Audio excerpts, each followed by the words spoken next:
Le 30 juin 1870, les députés français réclament que le contingent français aux frontières allemandes soit abaissé de 100 000 à 90 000 hommes.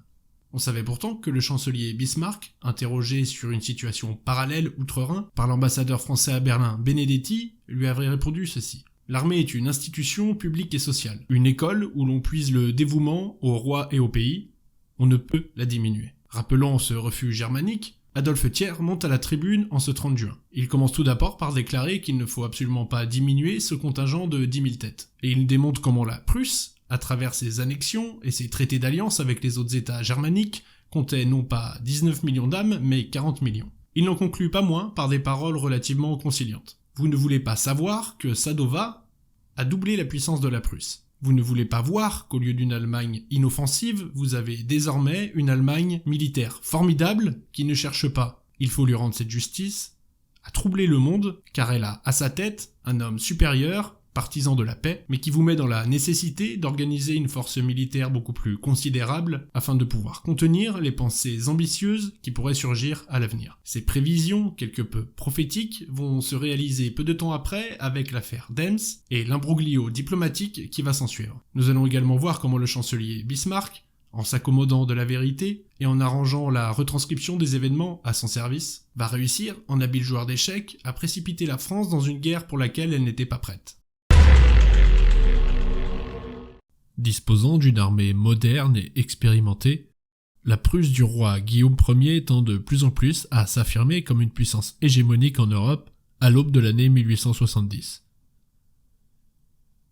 2 ans après sa victoire lors de la guerre des Duchés en 1864, elle remporte la guerre contre l'Autriche, défaite à Sadova le 3 juillet, et obtient, avec le traité de Prague, signé le 23 août 1866, la dissolution de la Confédération germanique au profit d'une nouvelle confédération d'Allemagne du Nord, dont Guillaume Ier est le président permanent, et son ministre-président Bismarck, le chancelier.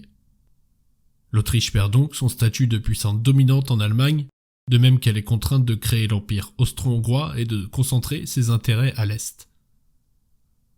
Le champ de l'unification allemande est donc libre pour le royaume de Prusse, d'autant plus que les seuls États du Sud, qui présentent encore d'importantes réticences à l'unification, dépendent totalement du Nord, tant au niveau économique que militaire. Dans le même temps, le Second Empire français connaît un renouveau institutionnel et constitutionnel.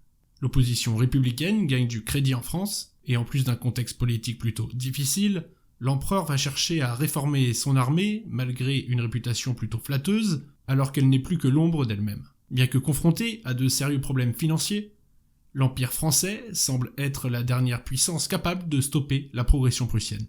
L'affaire commence en septembre 1868, quand la reine d'Espagne Isabelle II renonce au trône pour demeurer auprès de son dernier amant. Le gouvernement provisoire espagnol du général Prim offre la couronne d'Espagne à Léopold de Hohenzollern-Sigmaringen, petit cousin du roi de Prusse. Léopold, longtemps hésitant, accepte sur les instances de Bismarck et obtient l'accord du roi Guillaume Ier en tant que chef de famille. Bismarck avait vu dans cette candidature le moyen commode de neutraliser la France et de continuer sans risque la réalisation de l'unité allemande. Le 2 juillet 1870, Bismarck fait une déclaration au public dans laquelle il annonce à nouveau la candidature du prince Léopold. Cette nouvelle suscite un véritable tollé en France et toute la presse s'embrase.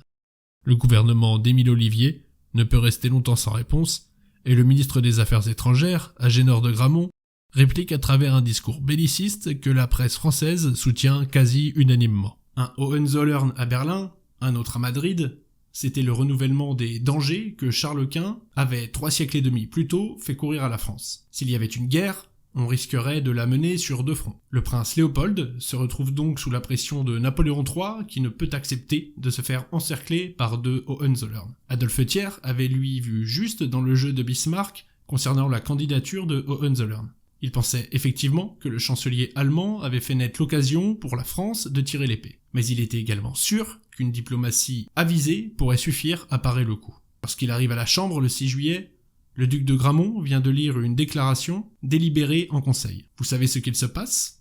Quoi donc ? Répondit Thiers. La guerre. Stupéfait, Thiers s'explique avec Émile Ollivier. Il explique que la Prusse s'est mise dans son tort, mais que si la France lui facilite un mouvement de retraite, Alors la Russie et l'Angleterre sauvegarderont la paix. De son côté, le ministre de la guerre, le maréchal Leboeuf, assure que l'armée française, admirable, disciplinée, exercée et vaillante, est prête à toutes les éventualités, que son fusil est supérieur au fusil prussien, son artillerie commandée par un corps d'élite, dires qui ont été résumés dans un mot célèbre « Il ne manque pas un bouton de guêtre ». La perspective de la guerre s'insinue dans les esprits. L'ambassadeur français Benedetti est envoyé à Ems auprès de Guillaume Ier. Au début, Guillaume Ier essaya de finasser en expliquant que l'autorisation donnée à son cousin n'était non pas celle du chef politique, mais du chef de famille. La France ne saura faire la différence, lui répondit l'ambassadeur, et il insista sur le fait que ce soit en chef d'État qu'il interdise à son cousin d'accepter la couronne madrilène. À la longue, Guillaume devient conciliant. Lors de la dernière entrevue, il retint le diplomate à dîner et lui expliqua qu'il avait écrit à son cousin en ce sens. Benedetti obtient donc le retrait de la candidature Hohenzollern. C'est un succès diplomatique considérable et Bismarck songe même à démissionner. Le 12 juillet, le père de Léopold télégraphie à l'ambassadeur espagnol que son fils retire sa candidature. La modération de Guillaume Ier et de Napoléon III semble l'avoir l'emporté.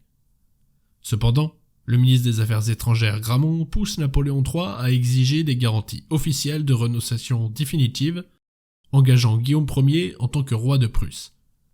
Après 2 refus fermes mais courtois, celui-ci repousse une 3e demande d'audience de Benedetti, estimant qu'il ne pouvait aller plus loin dans les concessions qu'il ne l'avait été. Il fit répondre, par son aide de camp, le prince Radziwiłł, qu'un nouvel entretien ne lui semblait pas nécessaire. Il envoie à Bismarck le 13 juillet un compte-rendu télégraphique de la journée, avec la liberté d'en divulguer ou non le contenu. À Berlin, Bismarck dîne ce soir-là avec son chef d'état-major von Moltke et son ministre de la guerre Rhône. Arrive donc un télégramme d'Ems qui raconte en termes neutres l'entrevue du matin entre le roi et l'ambassadeur, la lettre du prince de Hohenzollern et la visite de l'aide de camp à Benedetti. Le chancelier, d'abord déçu, flaire l'opportunité d'exciter le taureau gaulois et de le pousser à commettre une erreur lourde de conséquences. « Avons-nous, demanda-t-il à ses convives, intérêt à retarder le conflit ? Nous avons tout avantage à le précipiter, répondit Moltke. Bismarck écourte donc la dépêche et endurcit le ton, d'une part pour dresser l'opinion allemande contre la France en soulignant l'insistante inconvenante de Benedetti, d'autre part pour dresser l'opinion française contre la Prusse en insistant sur le refus. Ems, 13 juillet 1870, alors que les nouvelles de la renonciation du prince héritier de Hohenzollern eussent été communiquées au gouvernement impérial français par le gouvernement royal espagnol, l'ambassadeur de France a exigé encore de Sa Majesté, à Ems, l'autorisation de télégraphier à Paris que Sa Majesté le roi s'engageait pour tout l'avenir à ne plus jamais donner son autorisation si les Hohenzollern devaient à nouveau poser leur candidature. Là-dessus, Sa Majesté le roi a refusé de recevoir encore une fois l'ambassadeur et lui a fait dire par l'aide de camp de service que Sa Majesté n'avait plus rien à communiquer à l'ambassadeur. Dernier coup de maître de Bismarck, l'utilisation subtile d'un faux ami. La dépêche précisant que le roi, en dépit de l'insistance de l'ambassadeur, refusa de le recevoir et qu'il manda un adjudant pour le lui dire. Bismarck utilise en effet le mot spécifique d'adjudant qui correspond à un officier d'état-major allemand et qui a été traduit par le terme en français d'aide de camp de service, soit un équivalent de grade de sous-officier en France. L'orgueil français est dès lors piqué au vif. Tout y est donc, en des termes proprement humiliants pour la France, et de quoi exciter l'opinion publique allemande. Le soir même, la dépêche est distribuée dans les rues de Berlin. Le tollé est immédiat. Les Allemands se demandent comment ose-t-on traiter notre roi. Le 15 juillet, le corps législatif votait les crédits de guerre, et le 19, la France déclarait la guerre à la Prusse. La situation se détériore très rapidement, les réservistes sont rappelés et l'ambassadeur de Prusse est pris à partie par des manifestants à Paris. Pourtant, le Conseil des ministres décide de ne pas aller plus loin. Et ce, même si le roi Guillaume Ier ne souhaite pas s'engager plus avant concernant l'avenir du trône d'Espagne. Cette initiative n'est pas diffusée dans les deux pays et les foules respectives continuent leur marche vers la guerre. Une marche qui semble désormais inéluctable. Malgré l'opposition virulente de certains parlementaires, Adolphe Thiers maintient que les armées ne sont pas prêtes à entrer dans un conflit direct avec la Prusse et ses alliés. La mobilisation est signée le 14 juillet 1870 Et le lendemain, les députés votent majoritairement les crédits de guerre. Le 19 juillet, la guerre est déclarée.